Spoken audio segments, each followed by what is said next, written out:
right now, Musk's poll ratings are the lowest of anybody in the Trump administration. He's really made himself the face of a lot of the most unpopular parts of the agenda. So I'm really curious to see if that sticks in Wisconsin, and if it turns out that the messaging of this out of touch billionaire who's trying to get your Social Security, um, is the enemy. If he can become sort of the Koch brothers of this day and age, or if the positive impact of his spending on Republicans outweighs whatever that might be.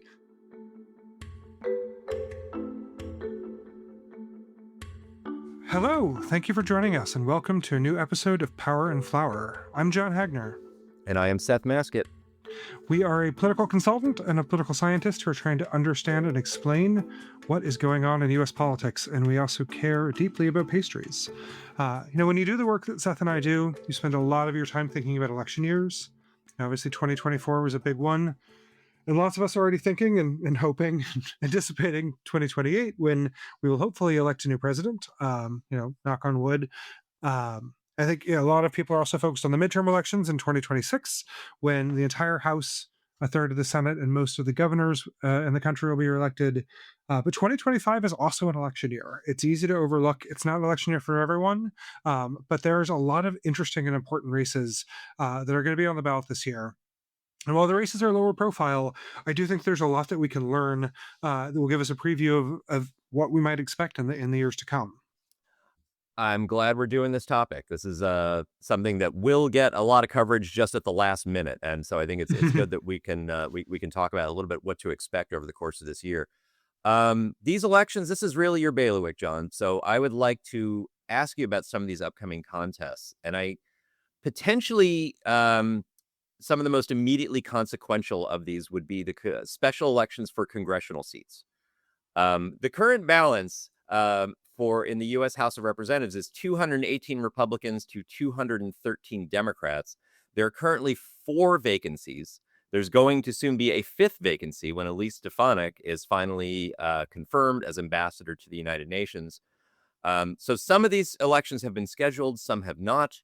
Obviously, it's a very closely divided House, so it's possible for these to determine the balance in the House. Just within the last few weeks, 2 House Democrats have died. That's Sylvester Turner of Texas and Raul Grijalva of Arizona. We also have the Florida, 2 congressional districts in Florida that were represented by Republicans, Matt Gaetz in the 1st and Mike Waltz in the 6th congressional district. So I was hoping you could give us a little bit of a rundown of what to expect. Like, are any of these competitive, potentially competitive? What should we be looking for? Yeah, happy to talk about these. I think there's really a tale of 2 kinds of districts here. I think, as most of our listeners know, most congressional districts in America are not competitive. They are drawn either through gerrymandering or through density of population, so that only a Democrat or a Republican can win. I think that's absolutely true of 4 of these. Both the seats in Florida that will be elected are overwhelmingly Republican. Matt Gaetz's district is in the Pensacola area. It's not gerrymandered because it's the top left corner of the state. There's no way you can draw that district to be competitive. The area around Pensacola is extraordinarily Republican. Matt Gaetz has been a distinct type of Republican. I think the primary is going to give us a slightly maybe more normal.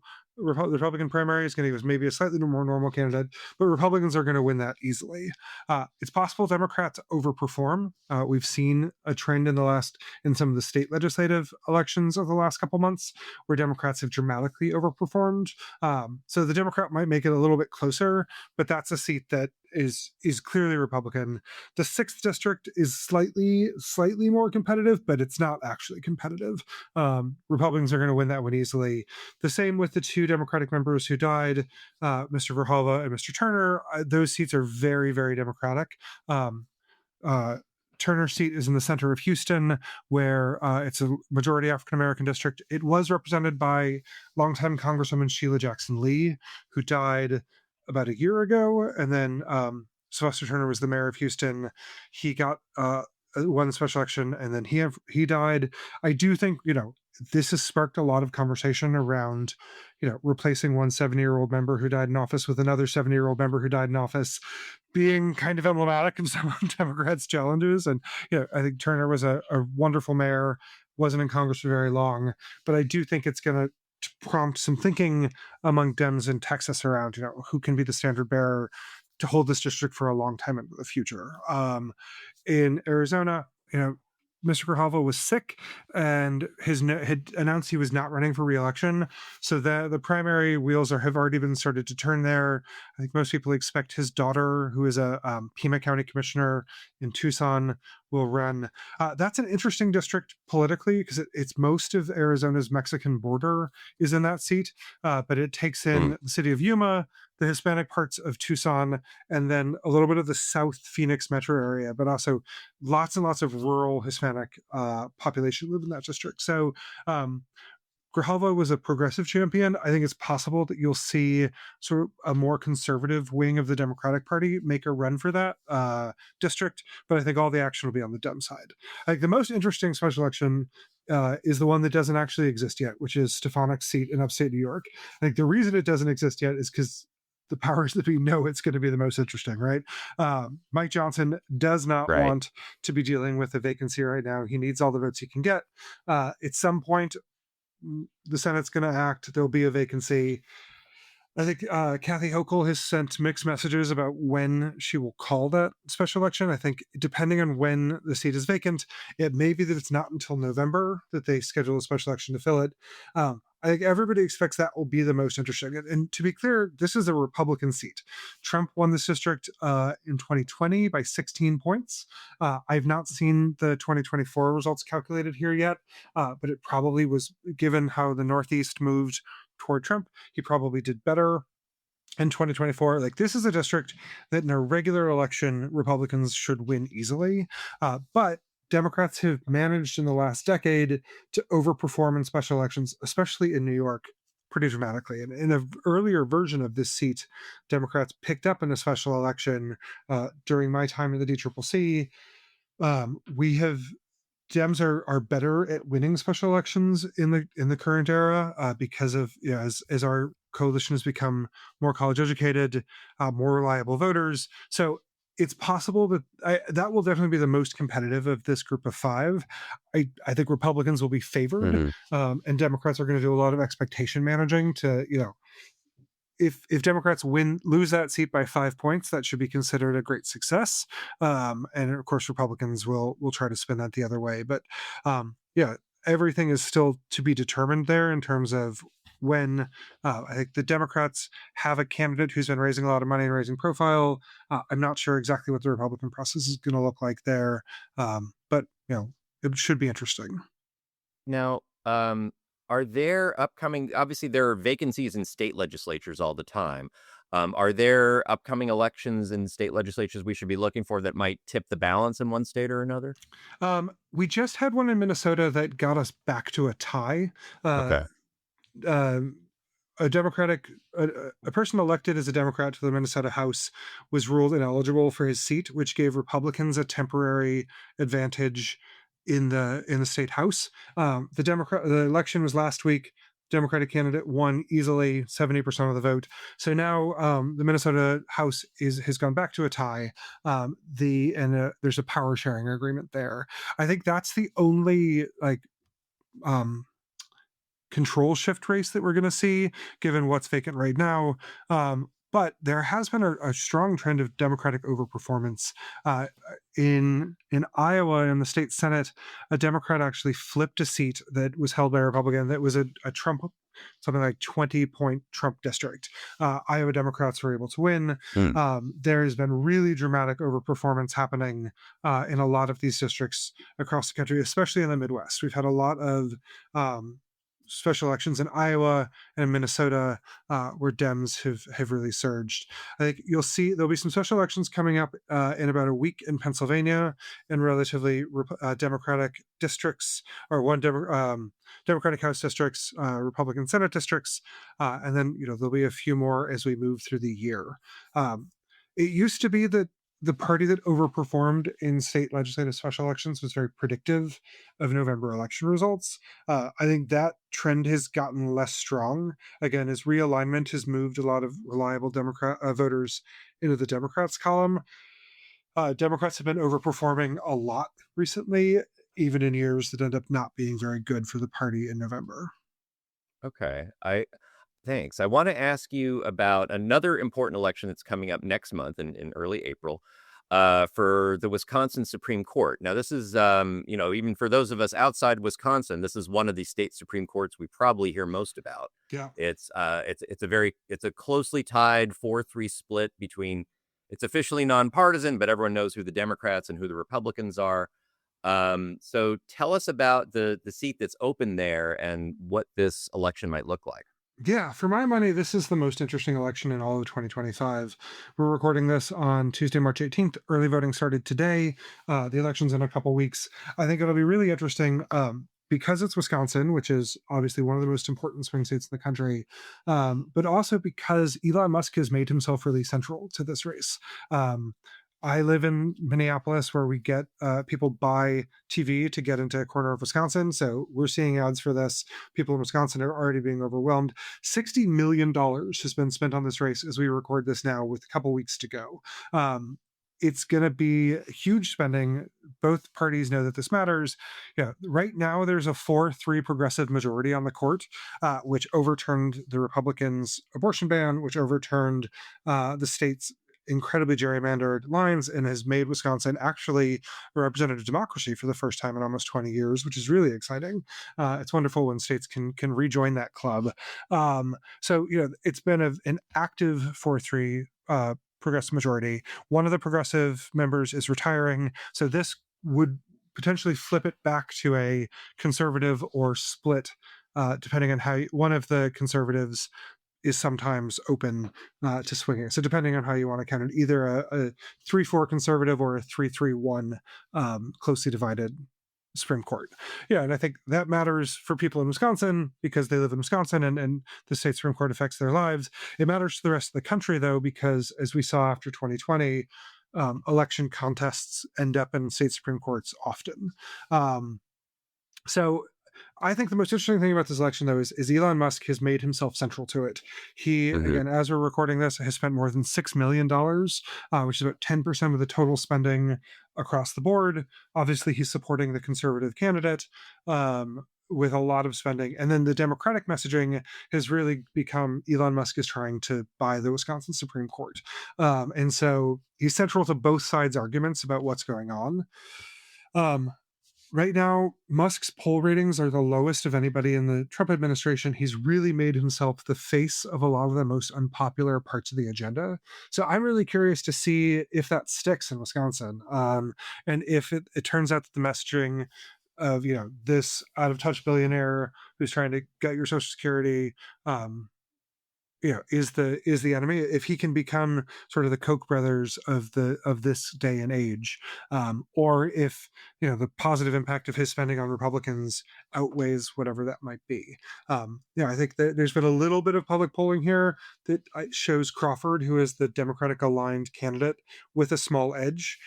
Again, I think as reliable voters have become more democratic, the single most predictive factor in the 2024 elections as to if you would vote for Kamala Harris is, are you paying attention to politics at all?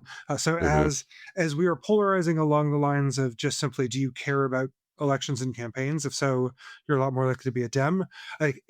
Democrats, I think, should be favored here, but if it's close or if the Republicans win, I think it'll be a sign that the Musk money can overcome any messaging that we might have there.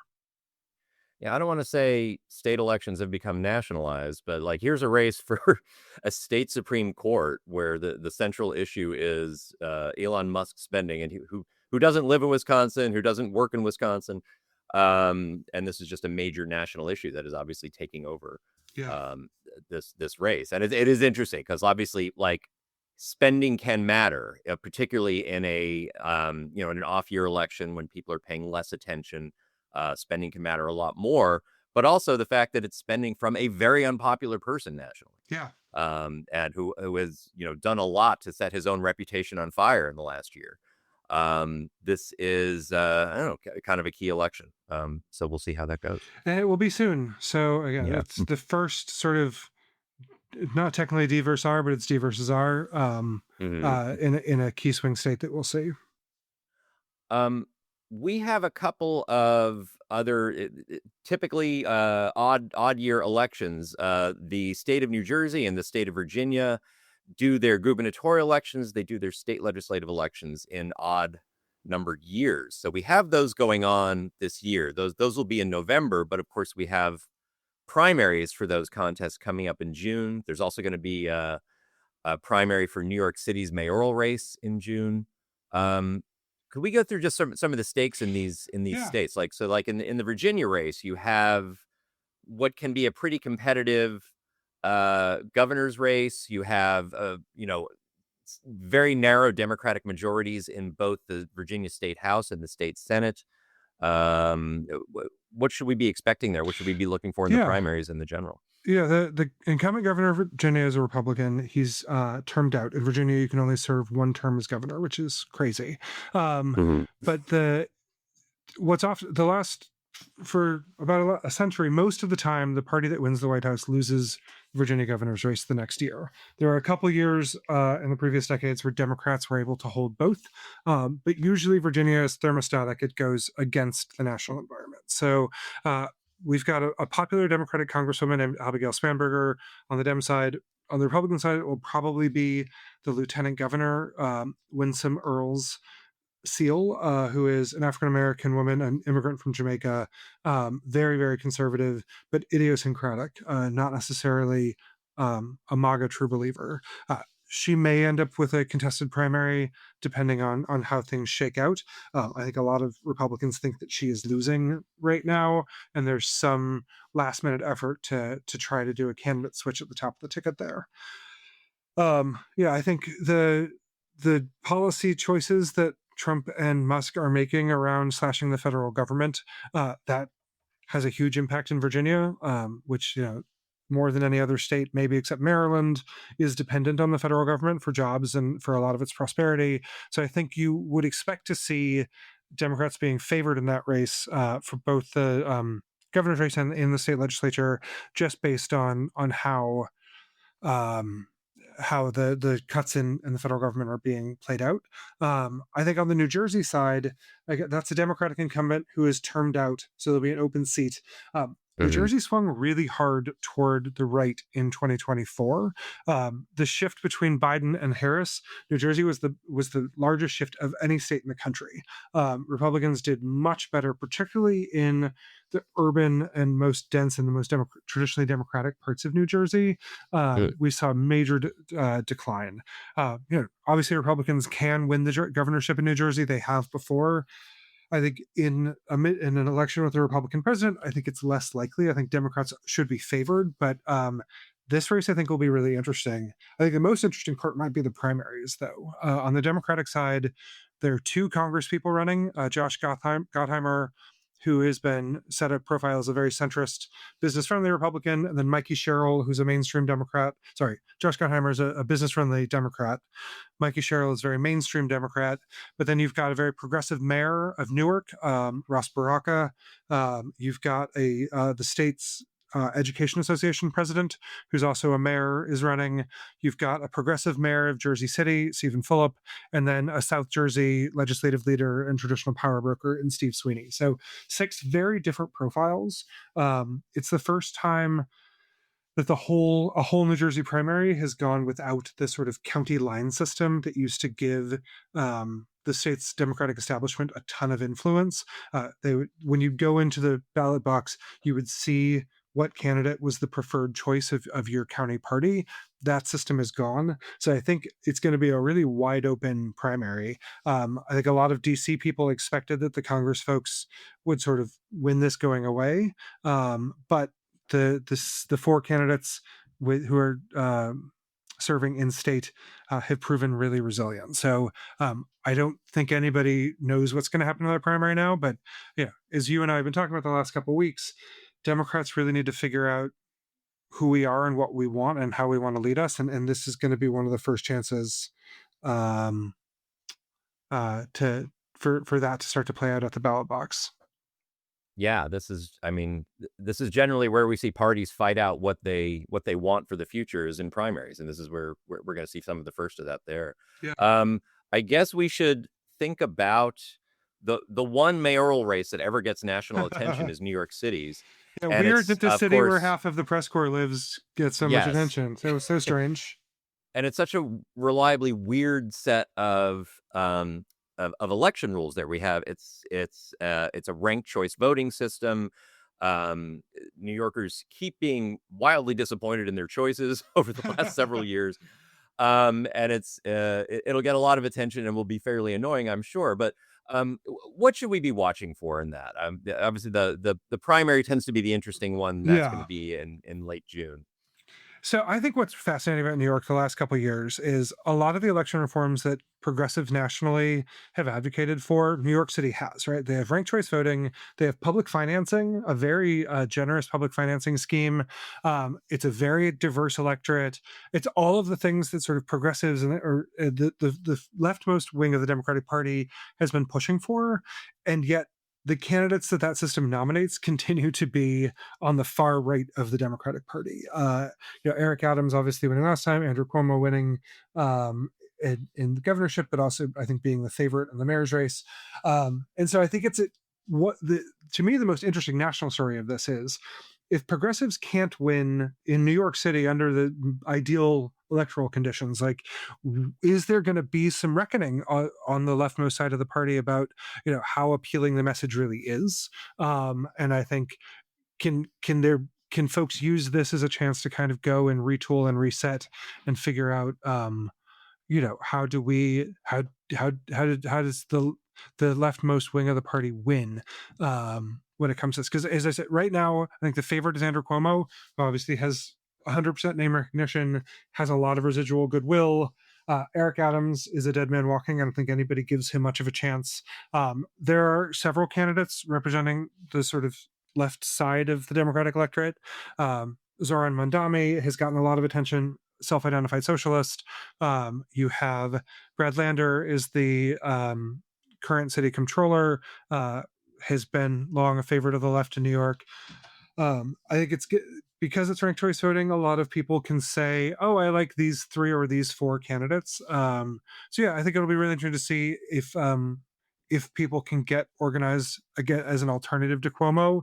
Because I do think, from a national story, the idea of the biggest Democratic city in the country choosing its standard bearer to um, oppose the Trump administration, being probably the Trumpiest kind of candidate we could have, I think would be really fascinating. So, yeah, it matters for the people in New York. I don't know that it matters nationally who the mayor of New York is, but from a messaging, I think we'll learn a lot. But yeah, there are lots of other mayor's races happening in the country. This St. Louis is electing its mayor right now. A lot of big cities are, and I think one of the things we're seeing in this across the board is that incumbents are really struggling. And it's easy to look at how unhappy people are with the president and with Congress, but that's extending all the way down the ballot. And I Mhm. think we're in a moment right now where people really want to throw the bums out, whoever the bums are, and that certainly was true for Joe Biden in November. But I think it's also true for Republican senators, and it's true for Democratic mayors. Right now, there's just a really deep level of discontent. There was a poll recently in the Chicago mayor's race that put the incumbent at 7% of the vote, which for an Oof. incumbent is absolutely insane. I think Eric Adams in New York it doesn't have a chance. It's really, I think it's a tough time to be a mayor anywhere, and it's a tough time to be an incumbent anywhere. Yeah, I mean, I think partly what we're seeing here, you have sort of a nationally a very difficult environment for incumbents. We had, I think I mentioned this before, but 2016, 2020, and 2024, you had the incumbent party's president or the incumbent party lost control of the presidency. And it's been a while since we've had like three anti-incumbent presidential elections in a row. So that just sort of illustrates the general grumpiness at the national level. But also, as we pointed out, like things have become more nationalized. State elections, local elections are turning much more on national political issues, like how popular Donald Trump is, or what Elon Musk is doing to the federal government, or things like that. So this, as you point out, this is just getting filtered down to the state and local level, where it's a bad environment to be an incumbent, Yeah. and it's not clear where or how that ends. So, Seth, from a political science angle, how do you think about these odd term elections? Do you think that any of this matters toward as we think about the midterms in the next presidential race? Um, my impression on these odd year elections is they tend to be better understood as kind of a reaction to the last even year election rather than a predictor of the next one. Not surprisingly, when a new party takes control in an even numbered year, um, it makes some people angry.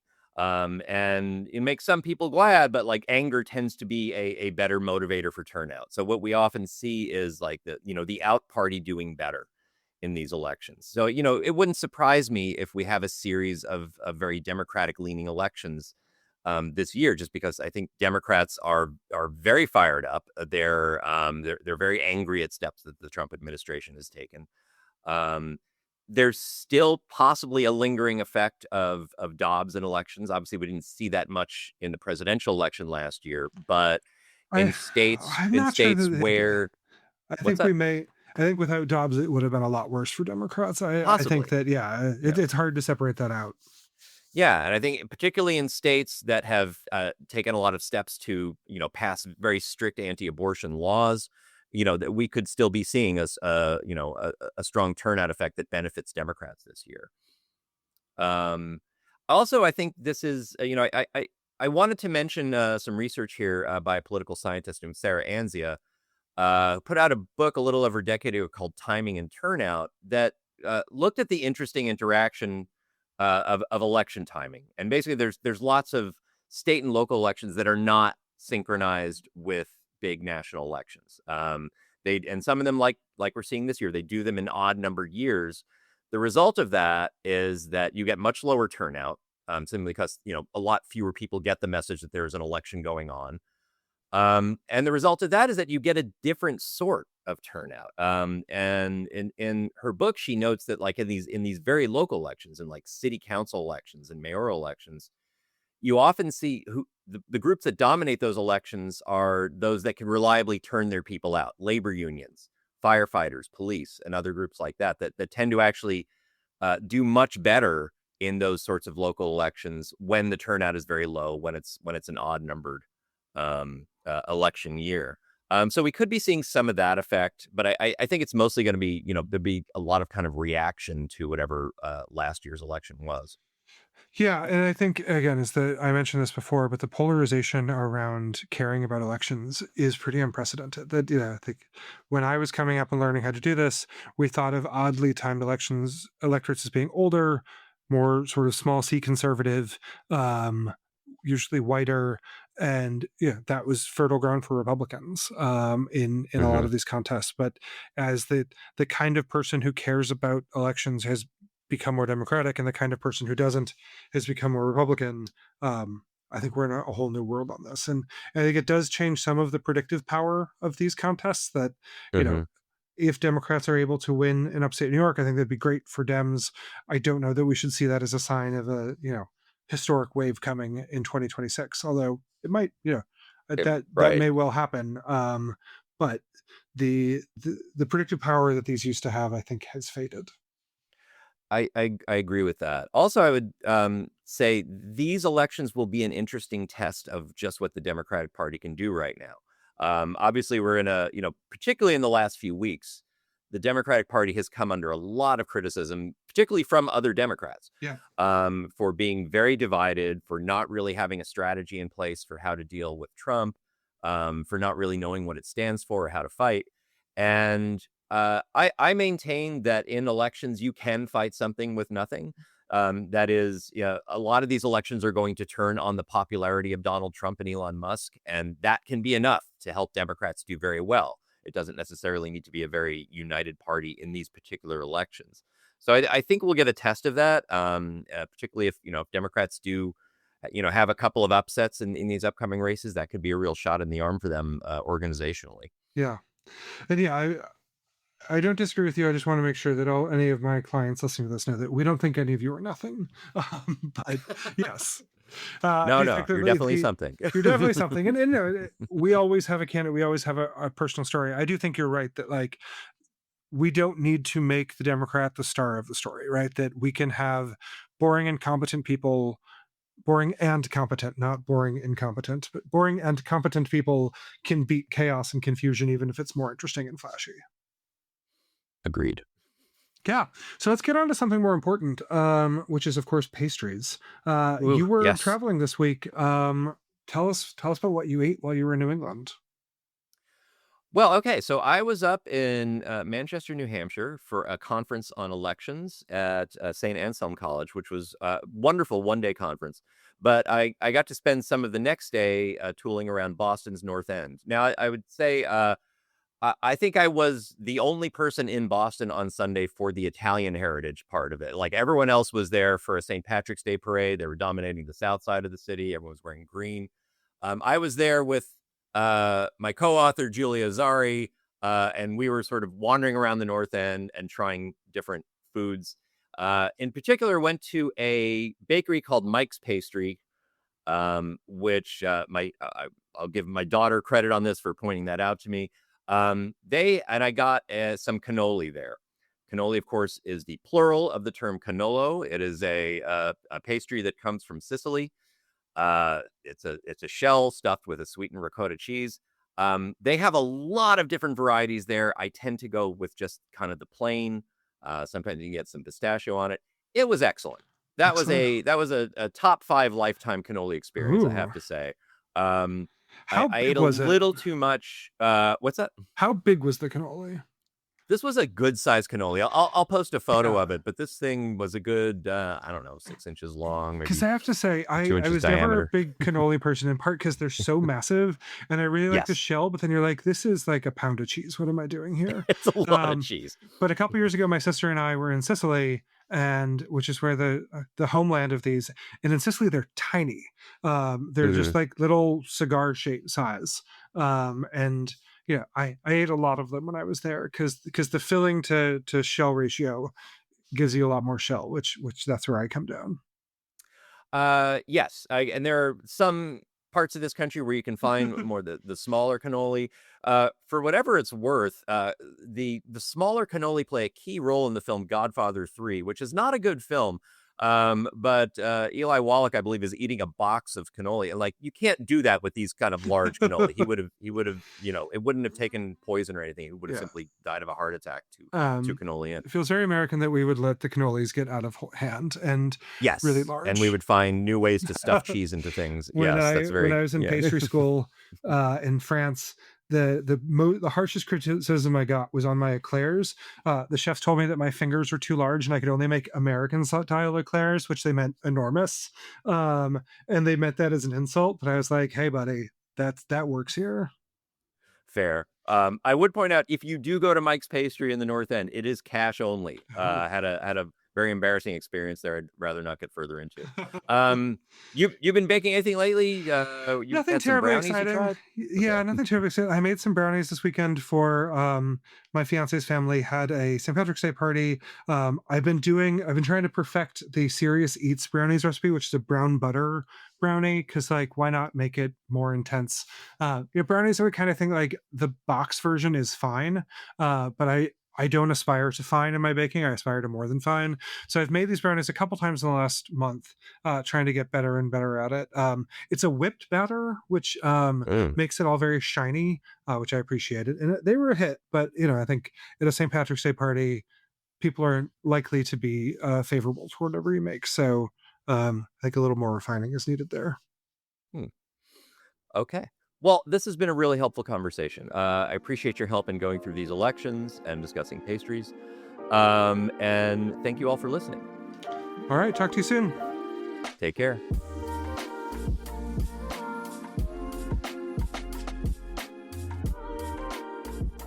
Thank you for listening to this episode of Power and Flower. This episode was produced by Eli Maskett. We encourage you to follow and rate this podcast wherever you listen to it. Watch for new episodes at the end of each week.